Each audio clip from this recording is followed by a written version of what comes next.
तुम्बाड़ फिर से थिएटर में रिलीज हो चुकी है और अगर तुम्हें अब भी लगता है कि ये फिल्म ऑर्डिनरी थी या फिर इससे उल्टा तुम तुम्बाड़ के एकदम दीवाने हो तो दोनों केस में इस वीडियो को पूरा देखना, क्योंकि फैंस के लिए मेरे पास पार्ट 2 को लेकर कुछ कमाल की खुफिया जानकारी और फैक्ट्स हैं और निंदकों के लिए कुछ हिडन डिटेल्स जिनको जानने के बाद तुम्बाड़ को लेकर तुम्हारी सारी गलतफहमियां दूर हो जाएंगी। जैसे कि लास्ट में हर एक गुड़िया के लिए एक अलग अलग हस्तर कैसे आ जाता है। क्या तुमने ये नोटिस किया है कि विनायक के पूर्वजों ने पहली बार हस्तर का मंदिर कब बनवाया था, यानी कि उसकी टाइमलाइन क्या थी, ये भी मूवी में बताया गया है। और विनायक जो मुद्रा हस्तर से छीन कर लाता है उस पर एक कमाल की हिडन डिटेल दी गई थी और वहीं पर पार्ट 2 जो है उसका हिंट भी पार्ट 1 में ही दिया गया था।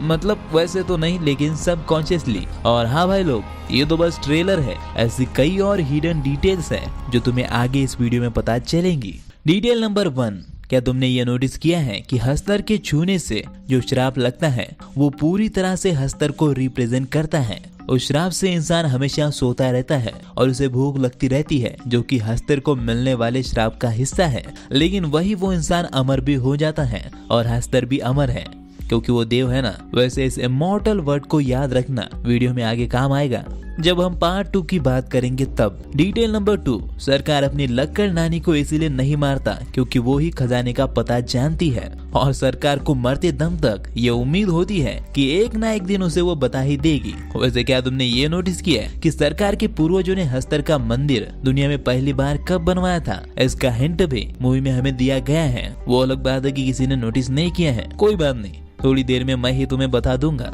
डिटेल नंबर 3, पूर्ति की देवी की जो कहानी विनायक अपने बेटे पांडुरंग को बताता है वो कहीं ना कहीं जीवन के शुरुआत की थ्योरी भी देती है, जहाँ हर धर्म में इसको लेकर अलग अलग लिखा गया है। वहाँ इस कहानी के हिसाब से पूर्ति की देवी जो है वो ही हमारा ब्रह्मांड है और उसकी कोख जो है वो अर्थ है, जिसमें से उसने सभी देवताओं को जन्म दिया। ये कमाल है नहीं? क्योंकि पहले लोग ऐसा सोचते थे कि हमारे यूनिवर्स का सेंटर पॉइंट जो है वो अर्थ है। वैसे इस थ्योरी के हिसाब से अगर हम जाए तो दुनिया में अच्छाई से पहले बुराई ने जन्म लिया था या फिर लालच ने, क्योंकि हस्तर पूर्ति की पहली संतान है। नेक्स्ट डिटेल, क्या तुमने ये नोटिस किया कि दादी को वो लोग हमेशा चावल ही क्यों खिलाते हैं? नहीं, वो गरीब तो होती ही है, लेकिन उसके अलावा ऐसा इसीलिए किया जाता है क्योंकि उसके दांत नहीं होते। और चलो उमरावत की तरह हम भी क्रिएटिव लिबर्टी लेकर ये मान भी लेते कि दादी के दांत थे तो भी सोते हुए वो चबा नहीं सकती थी, इसलिए चावल खिलाए जाते थे क्योंकि वो निगलने में सबसे आसान खाना होता है। नेक्स्ट डिटेल, दादी को खाना खिलाने वाले बर्तन कुछ इस आकार के होते हैं जिससे तुम अंदाजा लगा सकते हो कि विनायक की माँ दादी को इतनी आसानी से कैसे खाना खिलाती होगी। और इसका मतलब ये भी है कि इस सीन में विनायक जो अपने छोटे भाई सदाशिव को दादी के बारे में बताता है वो एक्चुअली में सब कुछ फेंकता है, क्योंकि वो सदाशिव से कहता है कि धीरे धीरे मुंह में डालो तो वो निगल लेती है, जबकि ऐसा नहीं होता और फेंकना बनता भी है क्योंकि हम सब जानते हैं कि इससे पहले विनायक ने कभी खुद दादी को खाना खिलाया ही नहीं था। डिटेल नंबर 6, तो चलो अब जानते हैं कि हस्तर का मंदिर किस महान पीढ़ी ने बनाया था और वो टाइमलाइन कौन सी थी। अब देखो यार, एग्जैक्टली टाइम बताने के लिए तो हमें टाइम मशीन का ही यूज करना पड़ेगा, लेकिन अगर हम थोड़ा दिमाग और कैलकुलेशन लगाएं तो वो दादी विनायक के बाप सरकार की लक्कड़ नानी थी, यानी कि सरकार के पर नानी की पर नानी। चलो ज्यादा डिटेल में नहीं घुसते, लेकिन अगर हम सरकार से भी पकड़े तो दादी की उम्र कम से कम 600 साल के आसपास या फिर उससे भी ज्यादा हो सकती है। अब ये एग्जैक्ट नंबर नहीं है क्योंकि फर्स्ट चैप्टर 1918 में टेक प्लेस करता है और अगर हम इससे 600 साल पीछे जाएं तो 1318 के आसपास दादी यंग होगी, यानी लगभग 1300 में या फिर 12वीं शताब्दी में विनायक के पूर्वजों ने हस्तर का पहला और आखिरी मंदिर तुम्बाड़ में बनाया था। वैसे क्या तुमको ये पता है कि मूवी के शुरुआत में गांधी जी का जो ये कोट लिखा आता है उससे मूवी के ज्यादातर कैरेक्टर कनेक्टेड है? कैसे, ये मैं तुम्हें थोड़ी ही देर में बताऊंगा, लेकिन चलो उससे पहले कुछ और डिटेल जान लेते हैं। नेक्स्ट डिटेल, जब 15 सालों बाद विनायक अपने घर में वापस आता है तो दादी उसे दरवाजे से काफी दूर मिलती है, जबकि वो उसे दरवाजे के पास छोड़कर गया था, यानी कि 15 सालों में दादी कई बार जागी होगी। नेक्स्ट, 1933 में जब विनायक पहली बार राघव को सोने की मुद्रा बेचने जाता है तो उसकी कीमत 100 रुपए होती है, सिर्फ 100 रुपए। लेकिन अगर आज उसी मुद्रा की प्राइस निकाले तो कितनी होगी? अब देखो, उस समय पर ज्यादातर सोने की मुद्राएं 20 से 25 ग्राम के बीच में होती थी। तो तुम लोग जिस समय पर ये वीडियो देख रहे हो उसके हिसाब से सोने के भाव देखकर हिसाब लगा लो और मुझे भी कमेंट में बताओ। डिटेल नंबर 9, विनायक की माँ के हाथ और मुंह के जख्म बताती है कि उसे इस मुद्रा के लिए हस्तर का सामना करना पड़ा होगा और इसीलिए वो विनायक से कसम लेती है कि वो वापस तुम्बाड़ ना आए, क्योंकि वो अपने दूसरे बेटे को भी नहीं खोना चाहती। Detail number 10, the world has enough for everyone need but not for everyone's greed. Movie की शुरुआत में ही गांधी जी के इन शब्दों से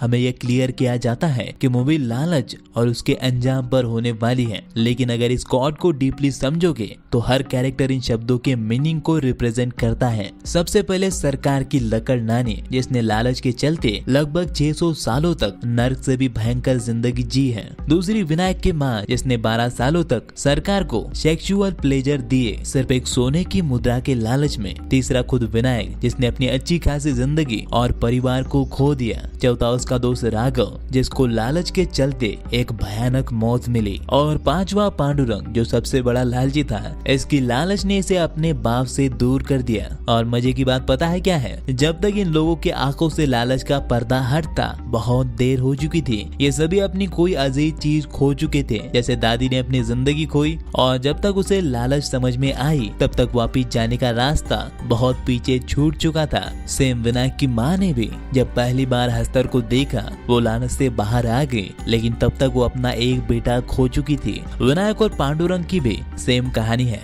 और राघव की भी। वहीं पर हस्तर इस चीज का सबसे बड़ा एग्जाम्पल है, क्योंकि वो खुद लालच को रिप्रेजेंट करता है, जो हजारों सालों से अपनी लालच की वजह से भूख से तड़प रहा है। सबसे बड़ा देव बनने की जगह एक मामूली मॉन्स्टर बन के उसे लालची लोगों की लालच पूरा करने का जरिया बनना पड़ रहा है। नेक्स्ट डिटेल, हमें सदाशिव की लाश को जलाते हुए नहीं दिखाया जाता, लेकिन जब विनायक की माँ वापस घर आती है तो उसके मुंह पर काला धुआं लगा होता है, जो एक्चुअली में सदाशिव की चिता का ही होता है। और बाद में इस सीन में हमें उसकी जलती चिता भी दिखाई जाती है। वैसे क्या तुमने ये सोचा है कि सरकार की वाड़े में एक कुएं में पूर्ति की देवी की कोख जिंदा कैसे होती है, जबकि कहानी के हिसाब से पूर्ति की देवी की कोख तो पूरी पृथ्वी को दिखाया गया है। जाने दो, अब मत सोचो, क्योंकि थोड़ी ही देर में मैं तुम्हें बताने वाला हूँ। नेक्स्ट डिटेल, सदाशिव के पेड़ से गिरने की वजह से उसकी माँ चूल्हे पर चावल वैसे ही छोड़ देती है तो वो चावल जल जाते हैं और इसी वजह से दादी और विनायक पहली बार मिलते हैं। अगर ऐसा नहीं होता तो शायद कहानी कुछ और होती है, यानी कि सदाशिव की मौत इस लालच के चक्र को शुरू करने में एक इम्पोर्टेंट रोल निभाती है, क्योंकि अगर ऐसा नहीं होता तो विनायक कभी दादी से मिलता ही नहीं। डिटेल नंबर 13, विनायक जो हस्तर से मुद्रा छीन कर लाता है उसे ध्यान से देखोगे तो एक तरफ अनाज बना होता है जो कि खुद पूर्ति की देवी को फोरशैडो करता है और दूसरी तरफ हस्तर होता है। Next detail,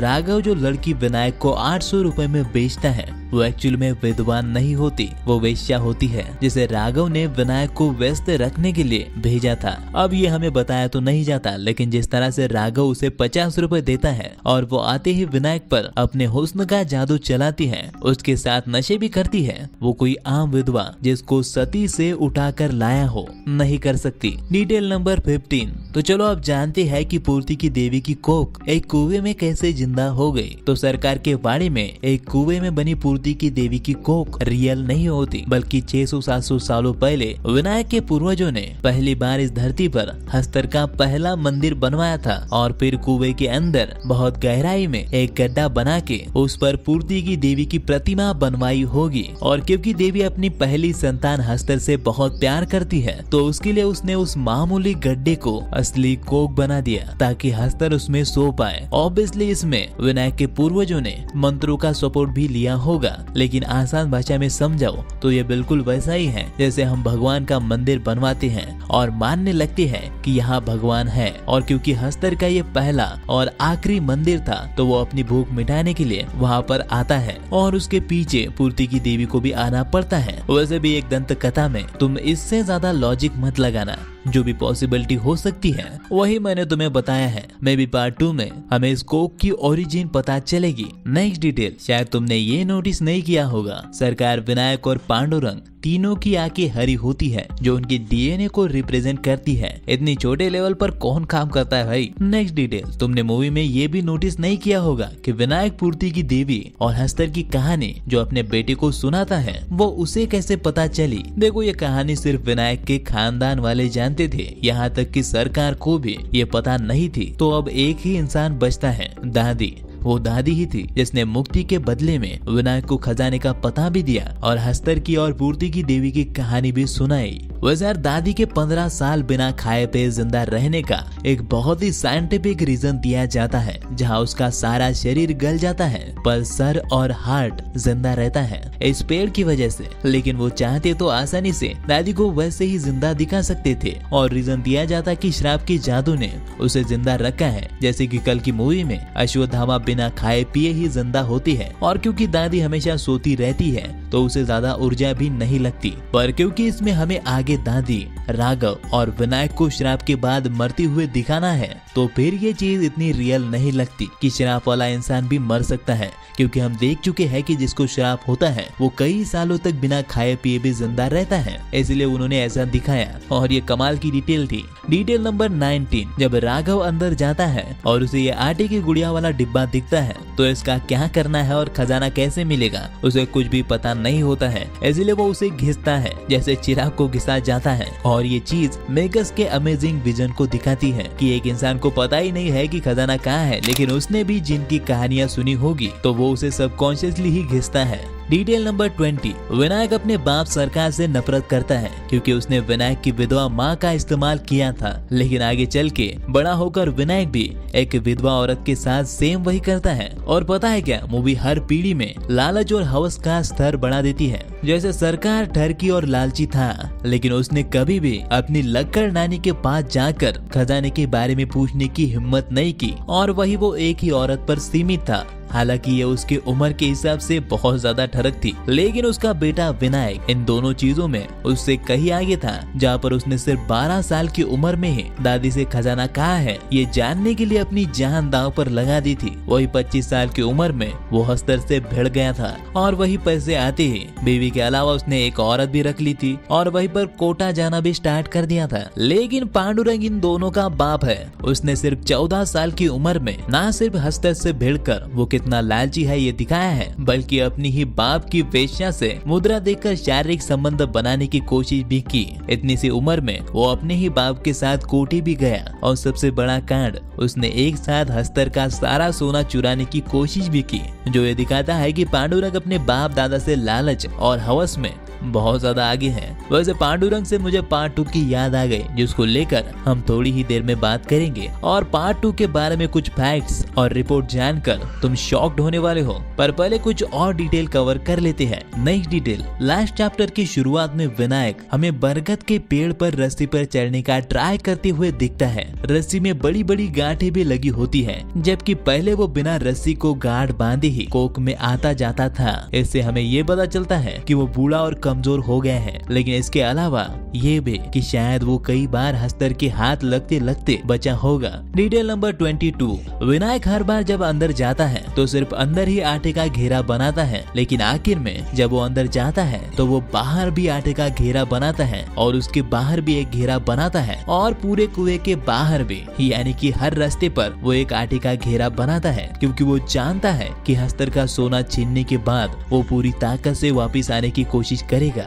next detail, last में जब बहुत सारे हस्तर आते हैं तो उन्हें बहुत पास से दिखाया जाता है और तब उनकी बॉडी पर बहुत से जख्म होती है, जो कि देवताओं के हर वार से हस्तर को मिले थे। तो चलो फाइनली अब पार्ट 1 और पार्ट 2 को लेकर कुछ फैक्ट्स और रूमर्स पर बात कर लेते हैं। अब एक इंटरव्यू में सोहम शाह, जो इस फिल्म के प्रोड्यूसर और लीड एक्टर है, उन्होंने पार्ट 1 को लेकर कुछ अमेजिंग चीजें बताई है। जैसे कि उनकी टीम ने फिल्म का 3.5 घंटे का फाइनल एडिट कट बनाया था, जिसे बाद में चाट कर 1 आवर 44 मिनट्स का बनाया गया, और इसलिए कई सारे सीन जो मैंने तुम्हें बताए वो उस कट में ही होंगे। जैसे विनायक की माँ का मुद्रा चुराते वक्त वाड़े में हस्तर को देखना, सदाशिव को अग्नि देना और बहुत सारे। लेकिन पता है क्या, फिल्म की एडिटिंग इतनी अच्छी तरह से हुई है कि फिल्म तुम्हें थोड़ी भी बोर नहीं होने देती। उन्होंने ये भी बताया कि फिल्म के 3 क्लाइमैक्स शूट हुए थे, और सच बोलूं तो उन्होंने जो बाकी 2 क्लाइमैक्स बताए ना भाई, मुझे वो भी काफी अच्छे लगे। हालांकि विनायक के मौत वाला क्लाइमैक्स आइकॉनिक है। वैसे पार्ट 2 को लेकर भी कुछ चीजें सामने आई हैं, जैसे कि उसी इंटरव्यू में उन्होंने बताया कि पार्ट 2 जो है वो पांडुरंग की कहानी होने वाली है, यानी कहानी प्रीक्वल नहीं बल्कि सीक्वल ही होगी। और सोहम शाह ने खुद ये बताया कि पार्ट 2 जो है वो अमरत्व यानी इमॉर्टैलिटी को एक्सप्लोर करेगा, और इसको लेकर मेरे पास काफी थ्योरीज है कि इसमें क्या होगा, लेकिन वो किसी और वीडियो में। वैसे कमाल की बात ये है कि मेकर्स को पार्ट 2 की कहानी क्रैक करने में लगभग 6 साल लगे हैं, तो उसका लेवल क्या होगा तुम खुद सोच लो। वैसे यार रूमर्स ये भी आ रहे हैं कि यंग पांडुरंग को प्ले करने के लिए भुवन बाम को कास्ट किया गया है, और ये काफी अच्छी कास्टिंग हो सकती है अगर ये रूमर्स सच है तो। खैर अब अपनी आखिरी डिटेल पर आते हैं कि आखिर हर गुड़िया पर एक अलग हस्तर कैसे आया। मेरे हिसाब से इसे भी मूवी में बहुत ही अच्छे से एक्सप्लेन किया गया है, लेकिन क्योंकि इस पर कोई कैरेक्टर खुल के बात नहीं करता, इसीलिए किसी को समझ में ही नहीं आया।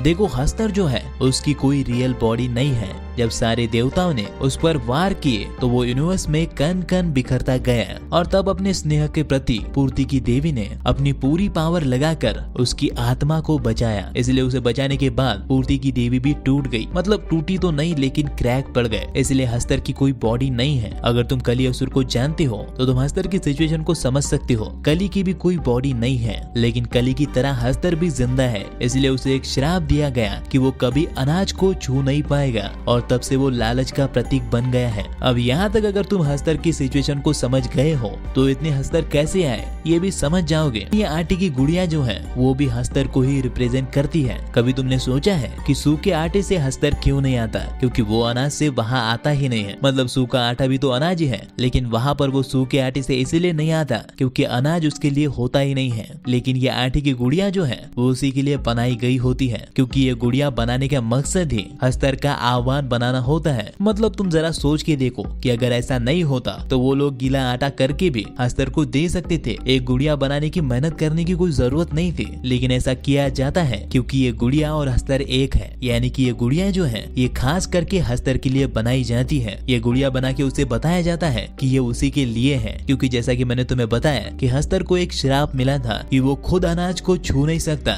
लेकिन अगर इंसान उसे अनाज को भेंट के तौर पर दे तो वो उसे छू सकता है। तो ये गुड़िया जो है वो इंसानों की तरफ से हस्तर के लिए भेंट होती है, और इसीलिए जब उसका पहली बार तुम्बाड़ में मंदिर बना था तब इसे तुम्बाड़ पर बाकी देवताओं का क्रोध बारिश बन के बरस रहा है, क्योंकि वो जानती है कि अगर किसी देव का मंदिर बनाया जाए तो इंसान उसे खुद भेंट में कुछ दे सकती है या फिर प्रसाद के तौर पर कुछ दे सकती है, और इससे जो है हस्तर को मिलने वाली सजा कम होने वाली थी।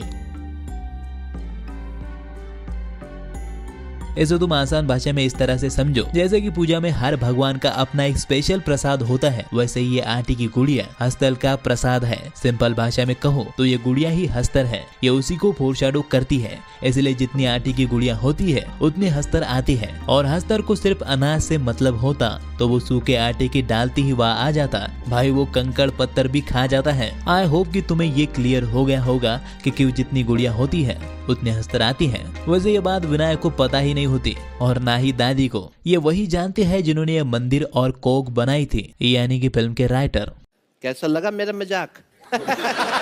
वैसे मेरे पास तुम्हारे लिए 2 सवाल हैं जो शायद पार्ट 2 में एक्सप्लोर किए जाएंगे, लेकिन एक सिनेफाइल होने के नाते तुम कमेंट में अपने विचार इस पर जरूर रखना। पहला, अगर हस्तर कुएं से बाहर आ जाए तो क्या होगा? दूसरा, अगर पांडुरंग अपने बाप से ये हस्तर की पोटली ले लेता तो क्या होता?